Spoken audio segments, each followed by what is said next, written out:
Bonjour à tous et bienvenue dans cette nouvelle vidéo de Caféine TV.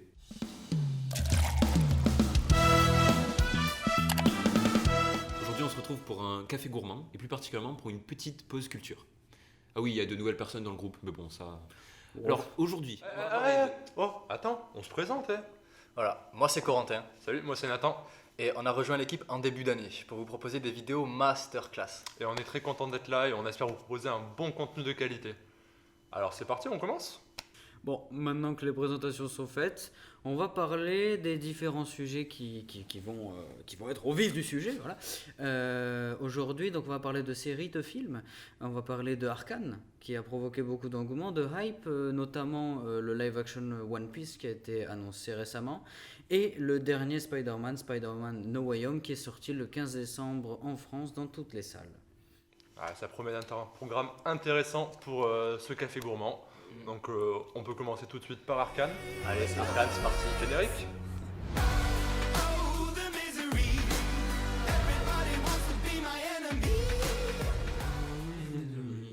Everybody wants to be my enemy.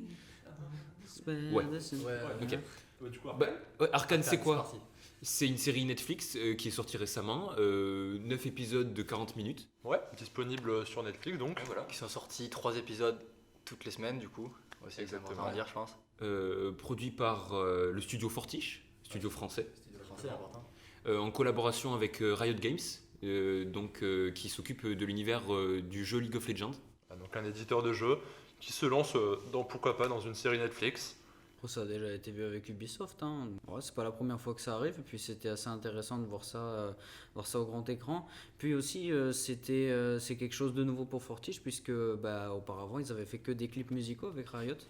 Donc ça avait commencé avec Get Jinxed. C'est vrai. Si tu peux nous en parler. Oui, bah ouais, c'est vrai que la première collaboration entre ce studio français Fortige donc et les développeurs de jeux vidéo Riot Games, ça remonte dans les années 2010. Donc ils ont commencé avec des clips musicaux pour promouvoir les sorties des personnages du jeu. Et depuis, on voit que ça a bien évolué, quoi. Ça finit sur Netflix en série, qui a plutôt bien cartonné, donc belle évolution.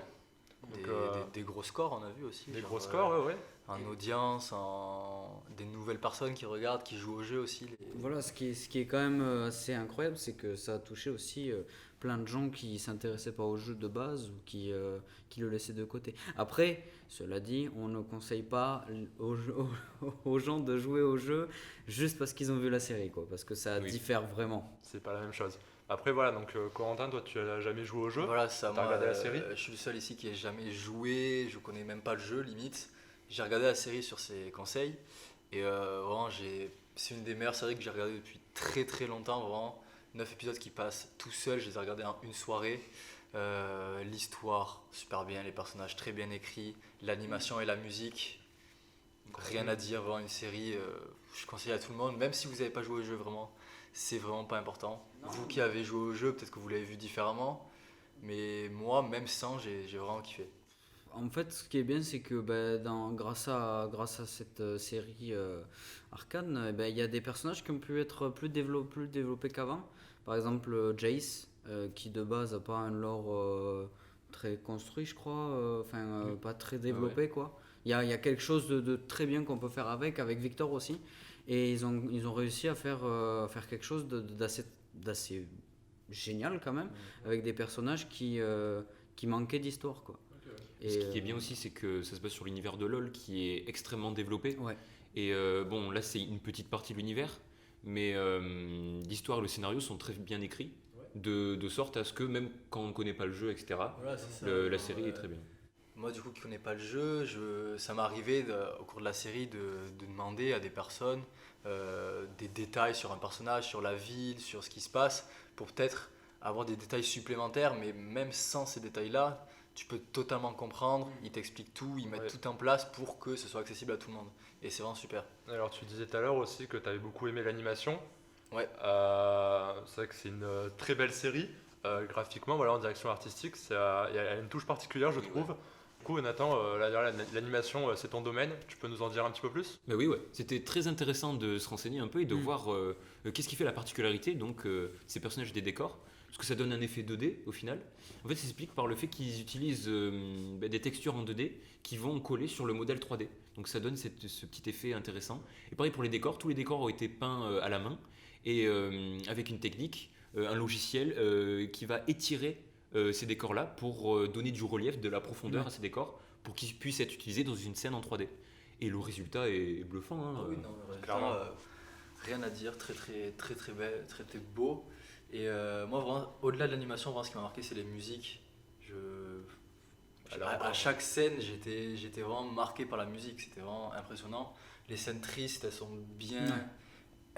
bien accentuées par ça. Les scènes de combat, d'action, tout est bien rythmé au bon endroit et Ouais.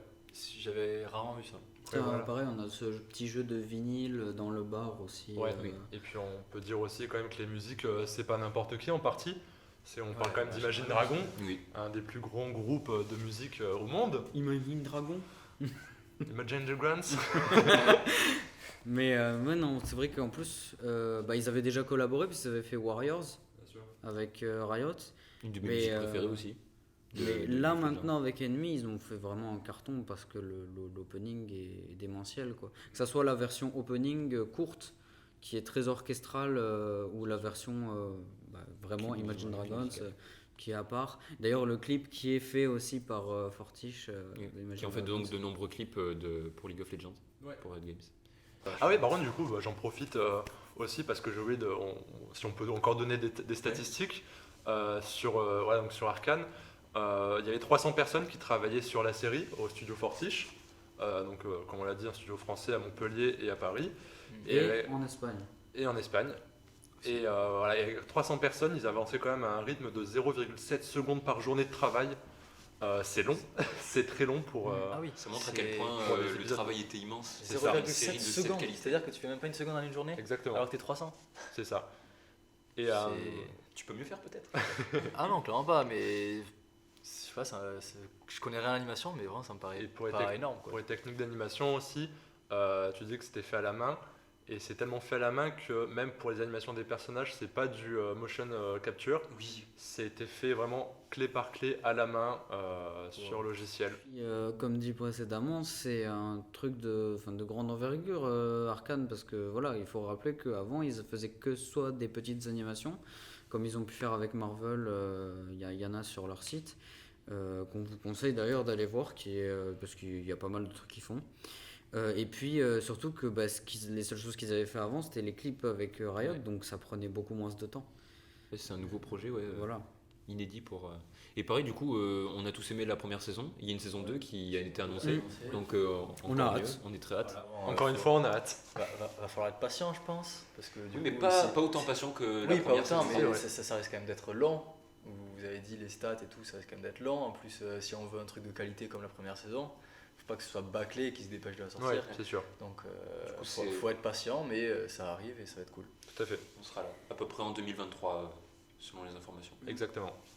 Donc après, voilà, c'est une adaptation de jeu vidéo qui, on peut dire, a été réussie. Et même détaché de Ah, jeux vidéo, au final, ouais, c'est une oui. série objectivement qui est très bien. Ouais, c'est ça, voilà. Pas forcément de Et défaut. après, bon, c'est sûr que c'est pas tout le temps le cas.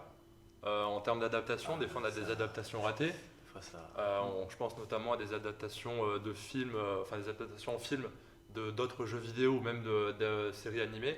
Assassin's Creed, par exemple. Donc, par exemple, le jeu Assassin's Creed, donc le film a été très mal accueilli. Mais je pense également au live action. La transition toute faite pour le prochain sujet, au final. Ouais. Exactement. Voilà. On va parler de quoi? De live action One Piece. Let's Générique. go. 大海賊時代ありったけの夢をかき集め探し物を探しに行くのさ One Piece Donc du coup, le live action One Piece, c'est Netflix qui a annoncé ce gros projet cet été, à peu près. Ça va reprendre quoi? Ça va reprendre le manga One Piece et l'anime du coup, qui est le manga le plus vendu du Japon, en live action, donc avec des acteurs en prise de vue réelle. Et c'est un gros projet dans Netflix parce qu'on connaît les difficultés souvent que les studios ont à réaliser cet exercice. Par exemple, Dragon Ball Z, Death Note aussi, ils ont essayé d'adapter. T'as d'autres exemples, Dimitri? Bon, il y avait World of Warcraft, même si tu l'as apprécié, Tu avais dit Monster Hunter. Monster Hunter, Ouais. ouais, voilà. Monster Hunter, ça c'est par rapport aussi au scénario. Dans le sens où c'est difficile, que ce soit pour adapter les personnages. Puis, Mais, puis prochainement, il y a aussi celui qui me fait peur parce que c'est une de mes franchises préférées, c'est Uncharted, avec Mark Wahlberg qui va jouer Sullivan, qui est mon second personnage préféré de la licence, qui est le vieux charismatique. Puis tu vois Mark Wahlberg, Transformers et Ted à côté, tu vois. Bon, ça fait craignos. Et puis Tom Holland qui va jouer Nathan Drake. Alors bon, je suis un peu dubitatif parce que on va dire que je suis pas forcément fan du personnage. Après voilà, chacun ses goûts. Mais j'ai peur que ça fasse comme le Tomb Raider, je sais pas si vous en avez entendu parler, qui avait fait un flop parce que en gros c'est le film, si tu connais la franchise et si tu connais les jeux, bah il y a rien de nouveau quoi. Et j'ai peur que ça fasse ça parce qu'en regardant le trailer, ça avait l'air, ils avaient pris les 4 jeux, ils avaient tout mixé et ça faisait un trailer quoi.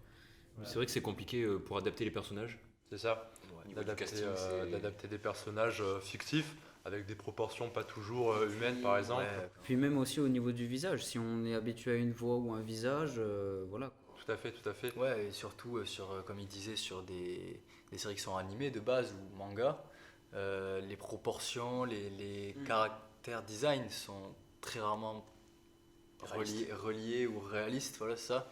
Surtout One Piece, il y a tout le temps des personnages qui font 3 mètres, 5 mètres, enfin vous connaissez genre, des poitrines démesurées, enfin voilà tout ça. C'est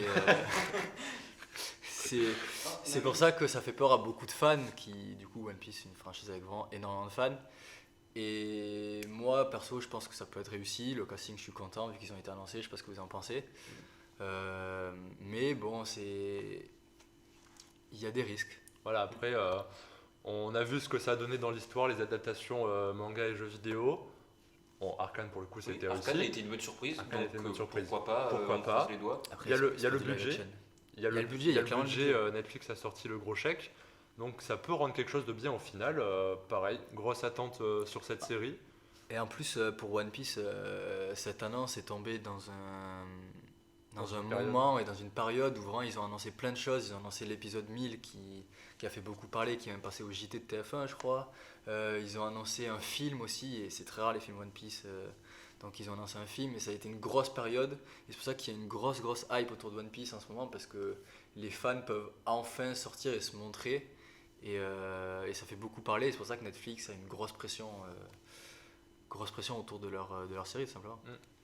En parlant de pression aussi, je pense qu'il y en a d'autres qui ont eu aussi pas mal de pression sur la sortie de leur film. C'est Marvel avec Spider-Man.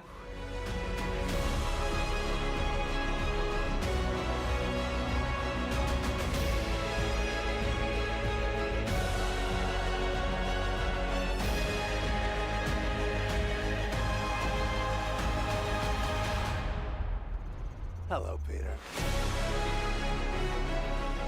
Pour le coup, ça a été, je pense que ça a été un coup de maître. Déjà, spoiler alert.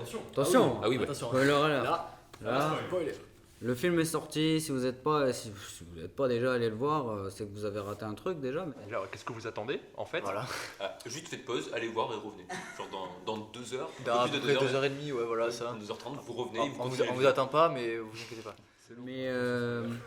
Mais du coup, ouais, gros engouement pour Spider-Man, quoi, parce qu'un film qui pour un trailer qui a bluffé la plupart des gens, enfin pas qu'un, quoi, puisqu'on retrouvait les acteurs d'origine qui jouaient les méchants d'origine des premiers films Amazing Spider-Man et Spider-Man. Bah, le bouffon vert, l'homme sable, Docteur Octopus et le il y a qui, le lézard et Electro. Voilà, ces 5-là étaient annoncés dans Spider-Man. Ça a fait beaucoup. Et du coup, oui, donc c'était ça la particularité donc, du scénario proposé. Et du coup, tous les fans se sont dit bon, s'il y a les méchants des autres Spider-Man, est-ce qu'il y aura aussi les autres Spider-Man au final? Oui, c'était ça la grosse question. Et c'est pour ça du coup qu'on en a autant entendu parler sur internet, que tout le monde se posait la question, parce que Marvel voulait pas donner d'informations par rapport à ça, enfin même nier. Ouais, voilà, c'est ça. Comme tu as dit, sur Internet, sur le réseau, ça faisait que parler de Spider-Man, de Marvel. Tout le monde se demandait est-ce qu'il y aura aussi les anciens Spider-Man, vu qu'il y avait les anciens méchants. C'était la grande question. Et comme tu l'as dit, Marvel niait, les acteurs niaient aussi. tout le monde restait dans le doute au final, tout le monde attendait du coup la sortie du film.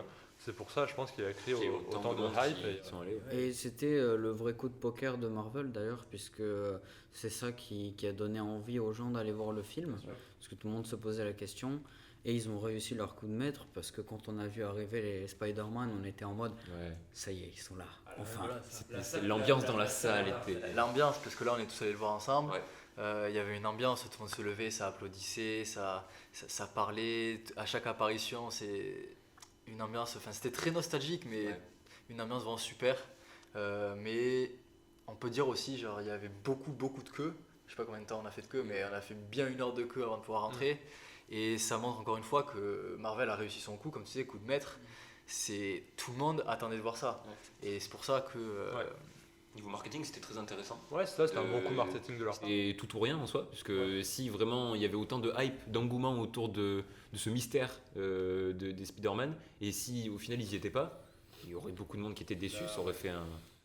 Là, très mauvais coup pour le Ouais, coup voilà. si j'y avais pas été. un coup de poker, comme il a dit. C'est ça. Et même pour les avis, parce que Rotten Tomatoes qui est sorti en 95 sur 100 quand même, Ah oui, j'ai ça. c'est le deuxième film Marvel, c'est ça Ouais, derrière Black Le Panther, plus- c'est le mieux noté. le Même mieux devant noté. Endgame. Ouais. Ça montre à quel point le pouvoir de la nostalgie. Ouais, c'est ça, parce qu'après, quand il réfléchit, c'est pas un film non plus. Ah, c'est un film qui est mythique. complètement Enfin, fait c'est pour le mythique, fanservice. C'est Hein. mythique grâce à la nostalgie, mais c'est pas un film, par exemple, d'Endgame, je pense. Non, non. Mais avec la nostalgie des fans, forcément. Après, il y a quand même toujours la dose d'effets spéciaux, tout ça. oui, niveau, des typique festivals, un- il y a- il y a- un il y a Marvel. l'humour- Voilà. Il y a l'humour Marvel, il y a l'humour Spider-Man. On a passé un bon moment, Voilà, c'est ça. encore mieux par rapport à cette En disant ça, dans la salle, je pense, enfin, personnellement, et je pense vous aussi, c'est une des meilleures expériences en salle que j'ai vécues. Surtout après Ouais, le c'est- Covid, donc voilà, on Ça a pouvait aussi pas beaucoup forcément aller joué. au cinéma, oui voilà. Ça a aussi C'était- Au final beaucoup c'était un joué. alignement, comme tu C'est ça. disais. Voilà, Moi, c'est la meilleure expérience en salle depuis Bohemian Rhapsody pour moi. Ah ouais. Bohemian Rhapsody, la salle était vraiment touchée. On n'était pas beaucoup, mais alors tout le monde était touché à la fin du film. Vraiment, tout le monde était commençait à avoir Ouais. les larmes aux yeux, quoi. Et là, Ouais, c'était pareil, sauf que tout le monde était en train de crier. Ouais, crier, applaudir, vraiment, c'était. Après, Non, voilà, c'était vraiment très bizarre à vivre. le film a été apprécié dans les salles, a été beaucoup attendu.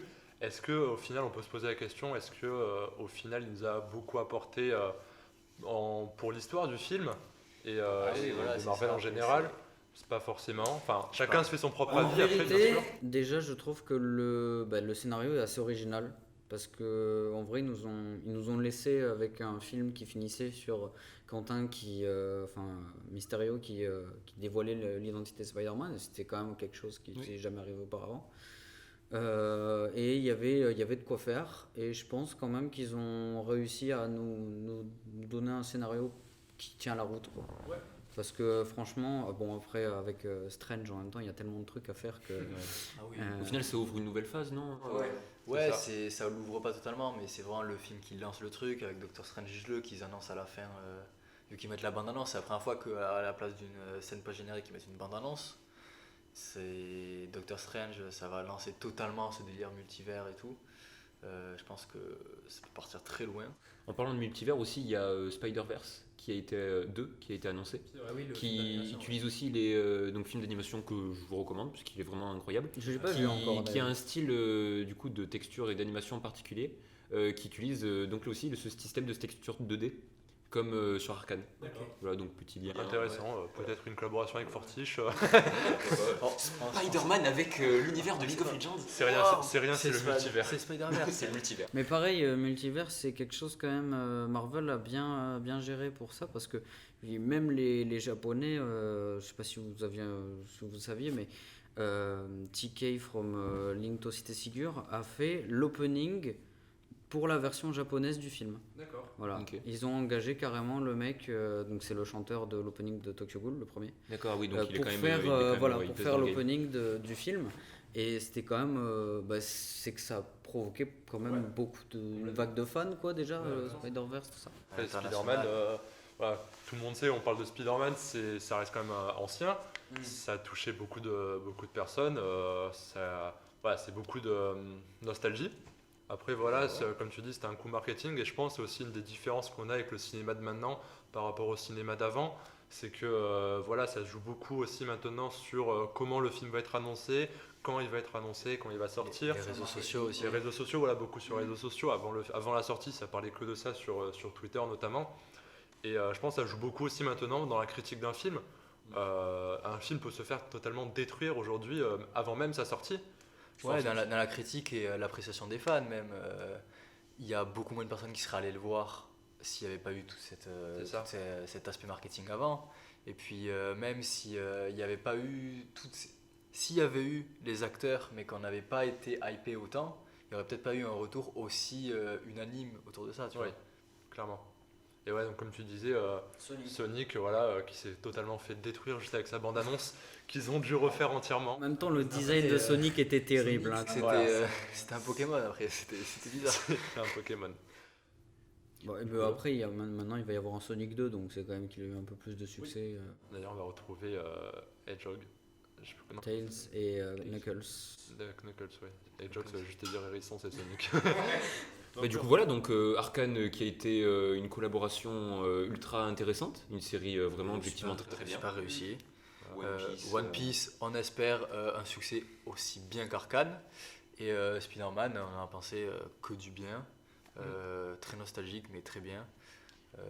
On espère que notre vidéo vous aura plu dans le sens où on a essayé un peu d'analyser ces événements. Voilà, on a essayé d'apporter un peu des explications aussi sur les techniques d'animation par exemple. Sur les méthodes de marketing, la hype, d'où elle vient, tout ça. Puis on espère que ça vous donnera envie d'aller voir l'un des trois peut-être, Oui, voilà. si vous avez Les trois, c'est mieux. Voilà, ou les trois, ouais, voilà, exactement. Et puis que voilà, le principal c'est que vous fassiez votre avis, votre propre avis, c'est ce qui compte. Hein, parce qu'on va pas vous influencer non plus. Hein. Si vous aimez pas Arcane, tant pis pour vous. C'est dommage. Vous avez pas de goût, mais c'est pas grave. Bon. Et donc on vous dit à bientôt pour une prochaine vidéo qui devrait être intéressante. Hein. Alors, petit spoiler. Ouais, petit aperçu. Wow. Ça donne envie. Pas mal, pas mal, pas Moi, ça m'a mal. plu. Bon, Bah du coup, on vous dit à la prochaine. on vous dit à la prochaine. Passez de bonnes fêtes, une bonne année et à bientôt. Ciao. Ciao. Salut. Oh, the misery. Everybody wants to be my enemy. Go!